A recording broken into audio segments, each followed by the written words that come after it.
Good evening and welcome again to an episode of Meet the Populace. My name is Lady Vinca, and these are a series of interviews that I have put together for Children of the Dragon on Facebook.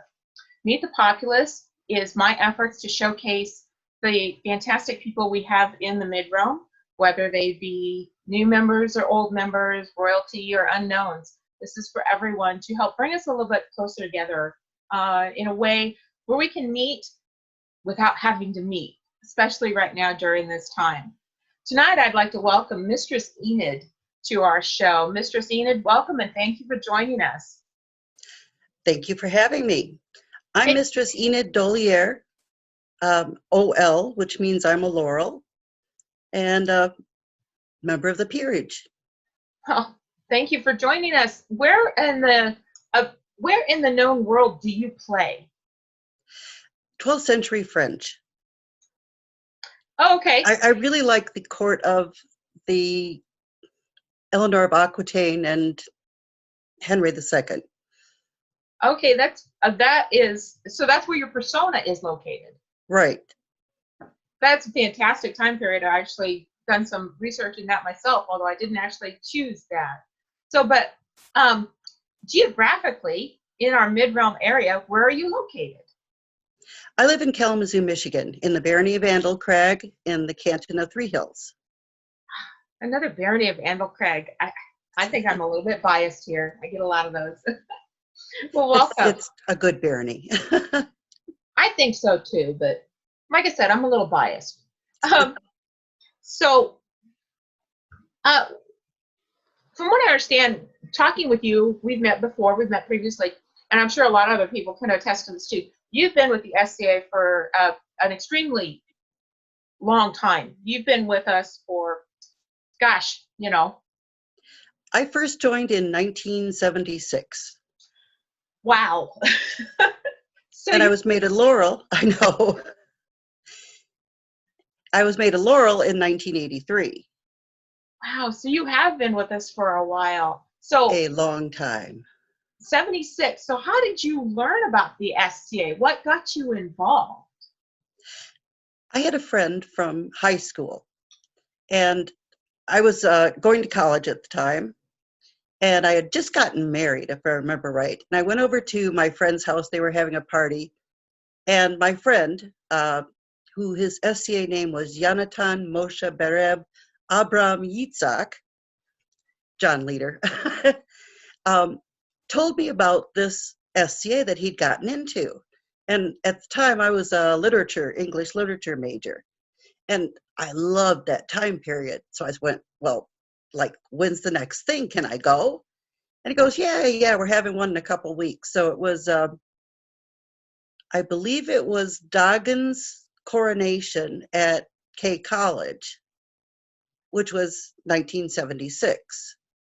And all it took was once, and I was just totally taken. This was, I wanted to get into it and be a part of it, and I never stopped after that. Wow. So do you remember what it was at that time that grabbed your attention the hardest? What really caught you and kept you with us? The chivalry. It was, I love the costumes, of course. Who doesn't like to play dress up, right? But what I really loved was just the attitude of people who were so friendly and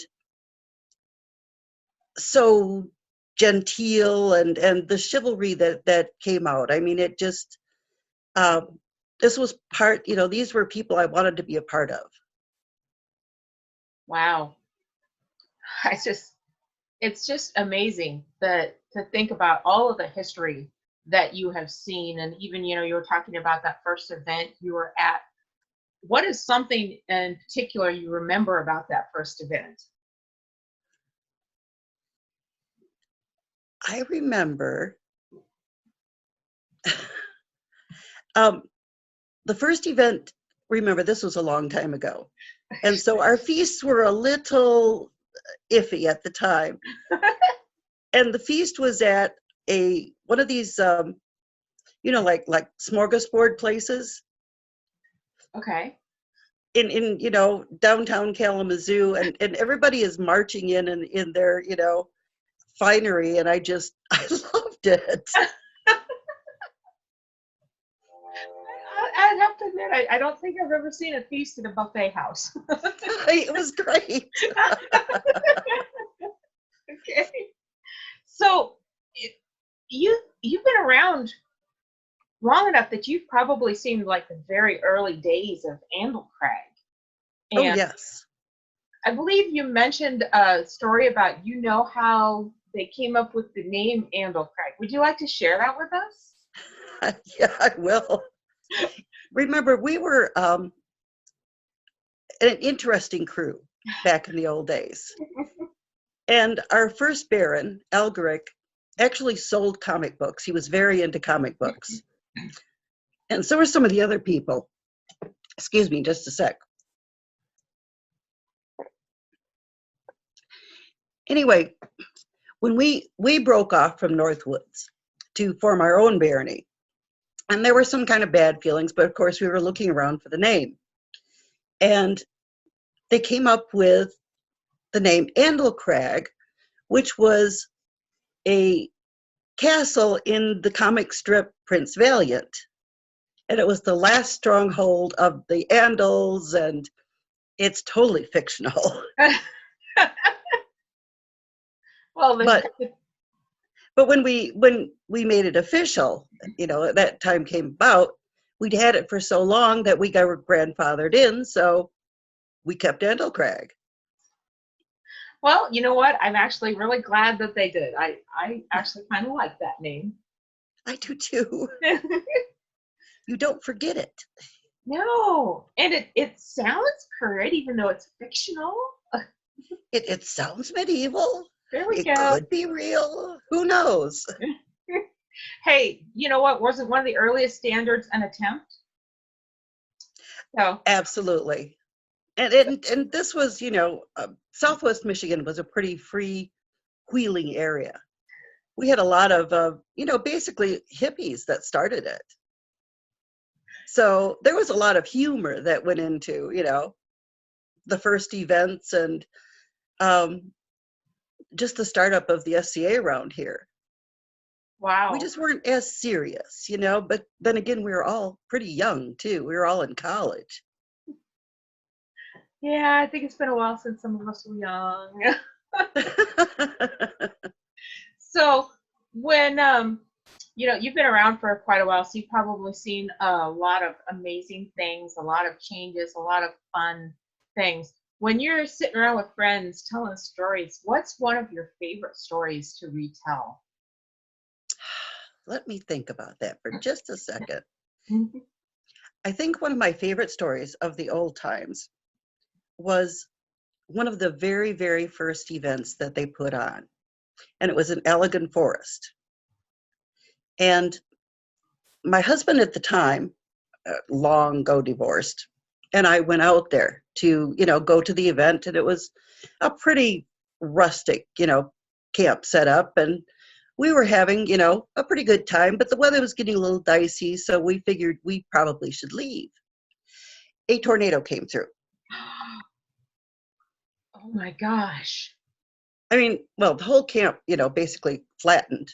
But just getting out of the forest, we were kept running into, down power lines and down trees and having to turn around and go a different way. And we had some interesting times to begin with. So that was also a scary event. A little scary. But, everybody came through fine. Nobody got hurt. A few things got wet, but that was the worst of it. And most everyone did end up packing up and going that night too. Wow. Well, I'm glad everybody came through okay, and fortunate. Certainly that's something you're going to remember for a good long time. It was memorable. Yeah, I would think so. So you've probably encountered so many different people. You've seen so many different things, interacted with a great amount of the populace over the years. Who is somebody that in that time has impacted you very strongly? Excuse me. When I first started, um, Countess Alessandra del Castellcelice was one of the local people here in Kalamazoo that started up the barony. She was one of the very first few queens of the mid-realm. And she and I became very good friends. I mean, she taught me how to sew. She was a great cook. And she had family in Italy. So, I mean, her cooking was just, her feasts were wonderful. And she was also part of the Curia at the time. So she would take me with her to where most of the Curia was at the time. It was Cleveland. And that was, Laurelin and Athrilial and, a lot of the Cleveland folks. And so I got to know them too through her. And it was just, she showed me how not only the SCA worked, but peerage worked. And I think that meant a whole lot to me. It seems to have made a great impression on you. When I think of peers, you're the first one I think of. So thank you. So with all your time in the SCA, you've probably done a lot of things. What is the thing that you gravitate to the most? Besides friends, I mean, I gravitate to the arts. That's what I like to do. I like to talk to other artists and see what they're doing and see if I can help them with what they're doing. Give them a few pointers, or see what someone else is doing, and it's totally foreign to me, but it's so interesting and so cool. So the arts just are totally sucked me in. So is there something that that you would like to learn at this point that you haven't yet, and what's kind of held you back? Time.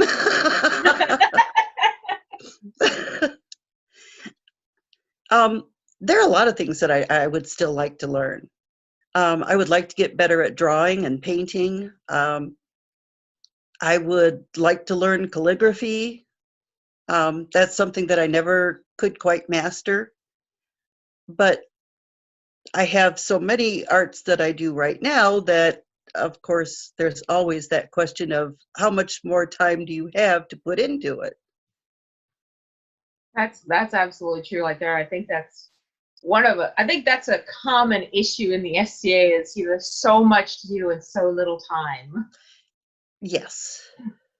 So what are you currently working on while we're all stuck in quarantine? What are you working on there at your home, SCA wise? Oh, well, SCA wise. I'll have to show you. Oh, yes, please do.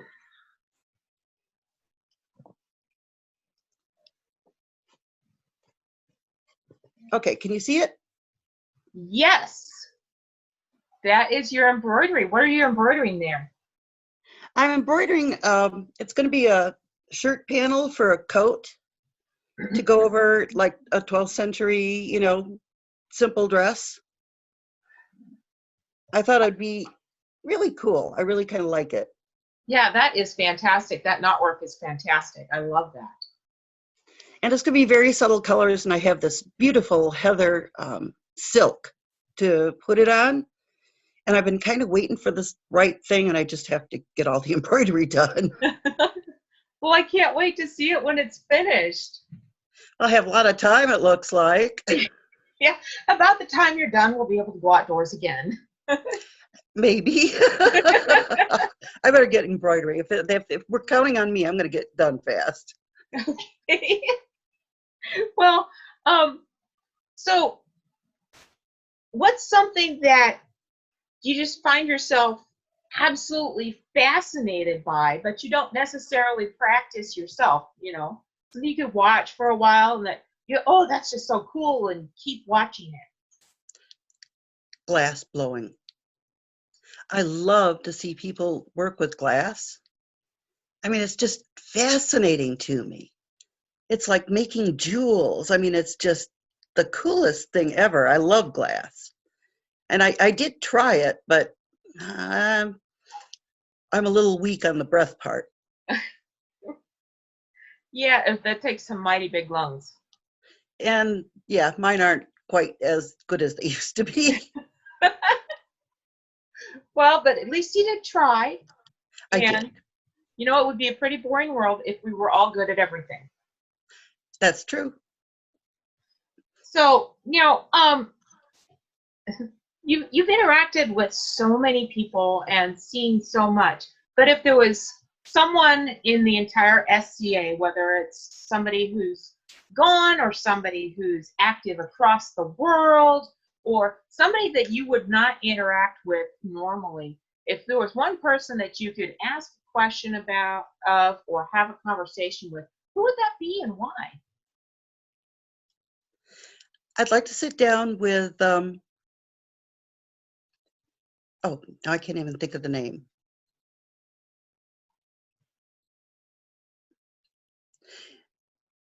Actually, I'll go with Laurel and Darkbane. Duke Laurel and Darkbane. He is someone I do know, and I would like to get to know better because he's just a fascinating person. I mean, besides the fact that he really is a nuclear scientist, I mean, truly, Yeah, he also kind of epitomizes what a duke means to me, what a man of chivalry is. And I talked with him a couple years ago at the war for a little bit and really, really enjoyed it. And he taught me some things too that I had perhaps forgotten or, about being a peer, about the SCA, about believing. Because he was always the one that he believed. He believed in the magic. You know what I mean? I do. I do. And because he believed, he made all of us believe. And I think that's one of the most rare skills that we see in the SCA is to bring all of us around and go, yeah, we all believe this. This is the right way. That is a rare skill, and I think it's something that we sometimes need more of. I think it's a little bit getting lost. But hopefully, as we draw together through the challenges we've got going on right now, we can recapture some of that and bring it back to us. I think that would be wonderful. I hope so too. And So, if we all try to do the same thing, we will, if we just bring everybody with us. grab them by the hand and drag them along. That's it. So, of all the people that you've known well throughout the SCA, there have been a lot that have departed us, whether they've passed away or whether they have left the SCA to pursue other activities. Of these people that are gone from the SCA, from our particular sphere, who do you miss the most, and what is it that keeps them in your heart? There are two people that I really kind of miss, really a whole lot. There was the Baron of Illington. He moved to California. He was the first Baron of Illington. Or Orson, his name was Orson de Grossmauer. And he was just this great big, huge mountain of a guy who had the biggest, kindest heart you ever met. And he only had one leg. And he still fought. He was a farm boy. He, had farm implement accident when he was young. And it never made any difference to me, but I was a little shocked by it because he stayed at my house. We used to, we would stay at other people's houses when we went to events. and he was downstairs. We had a nice basement. He came upstairs with carrying a leg, and I went, oh. But he was just, a really big-hearted person, and I miss him a lot. He died a couple years ago, and I miss Mistress Chauvin, who passed away. What was it? Oh my goodness! I think it's been 5 years now. But she was a close friend, and someone that I got into the SCA with. And I still see Master Thaddeus, and we still talk about her. But yeah, she's someone that I think of all the time, and I do miss her. She was a very special lady. I knew her too, and I miss her quite a bit. So a little difficult. I know. So we're getting close to time here. So I do have one final question that I always try to ask everybody so that we can kind of spread the love, so that we can get more people, bring a broader sampling of our populace to these interviews. If you could nominate somebody for Meet the Populace interview, who would that be and why? I would nominate Countess Katerina, because she is also one of the family of the SCA here. She's so important to the entire group, and she has that generosity of spirit that makes the SCA special for people around her. I mean, she has people over for pool parties, which you'll have to come down for this summer. I've actually been there to one last summer. Oh, good. I must have missed that one. But yeah, I think that she is kind of, she's been the beating heart of the SCA for a lot of people for a while now. And I think she would, I think she could impart a lot of wisdom to us. She is a pretty nice lady. One of the very first times I met her, she came up to me and she says, "Do you wear rings?" And I'm like, "What?" She says, "Do you wear rings?" And I said, "Sometimes, yes." And she hands me a ring and says, "Here you go." And it was to celebrate something. She didn't even know who I was. She gave me a ring. I've still got that ring. We went crazy on eBay. We had so much fun. Oh, okay. So you know about the rings? I know about the rings. That was a great day. That was for an event here actually in Grand Rapids. So, but I wanted to thank you again for your time. We've actually had a great time here, and love getting all the information and the stories from you. It's been a true pleasure, and I will send out a note to Countess Katerina and see if she'd be interested in an interview. Wonderful. And it's been a pleasure. Thank you. I will, once again, this is Meet the Populace with Mistress Enid. I want to thank everybody out there for tuning in once more. Remember, if you would like to nominate somebody for a Meet the Populace interview, please send that information to the email address at the bottom of your screen. Also, if you have any particular questions that you would like to see asked in any of these interviews, you can send that information as well to the same email address. Meet the Populace interviews are for everyone. It doesn't matter if you're new, if you've been here forever, if you're young, if you're old, if you're royal, if you're not. This is for all of us in the mid-realm because we have such an amazing group of people. So thank you again for tuning in, and thank you once more, Mistress Enid, for being part of the Meet the Populace interview series. Thank you for having me. Bye-bye. Bye.